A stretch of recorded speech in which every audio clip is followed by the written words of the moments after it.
নিরাপত্তা ঝুঁকির কারণে ভারতে বিশ্বকাপের ম্যাচ খেলতে চায় না বাংলাদেশ। বিসিবি ম্যাচ সরিয়ে নেবার দাবির প্রেক্ষিতে কি বলে আইসিসির নিয়ম? এই প্রশ্ন সমর্থকদের মনে জাগতেই পারে। আইসিসির নিয়ম বলে বাংলাদেশের ম্যাচ সরিয়ে নেবার দাবি যৌক্তিক, আর ভারতীয় গণমাধ্যম বলছে আইসিসি বিসিবির চাওয়া বিবেচনা করছে গুরুত্বের সাথে। টি-20 বিশ্বকাপের ভেন্যু পরিবর্তনের জন্য আইসিসির কাছে অনুরোধ করেছে বাংলাদেশ ক্রিকেট বোর্ড। ভারত এবং শ্রীলঙ্কা যৌথ হোস্ট এই টুর্নামেন্টের, তাই তো বাংলাদেশ নিরাপত্তাজনিত কারণে ভারতের ম্যাচগুলো খেলতে চায় শ্রীলঙ্কাতে।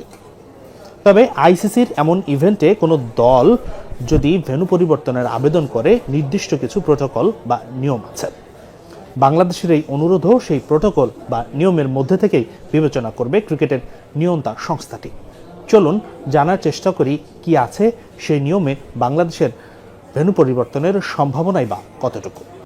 আইসিসির নিয়মের প্রথম ক্লজে বলা হয়, কোনো দেশ যদি নিরাপত্তা শঙ্কার কথা বলে, তখন আইসিসি প্রথমে তাদের নিজস্ব সিকিউরিটি এজেন্সির মাধ্যমে হোস্ট দেশ ও ভেন্যুর নিরাপত্তা ব্যবস্থা পর্যবেক্ষণ করে। যদি নিরাপত্তা বিশেষজ্ঞরা ভেন্যুকে নিরাপদ ঘোষণা করে এবং তারপরও কোনো দেশ যদি সেই আসরে অংশ না নেয়, তাহলে আইসিসি সেই দলের পূর্ণ পয়েন্ট কেটে নেয়, ওয়াক ওভার হিসেবে বিবেচিত হয়। সেই সাথে অংশ না নেওয়া দলকে মোটা অঙ্কের আর্থিক জরিমানা করার সুযোগও থাকে আইসিসির হাতে।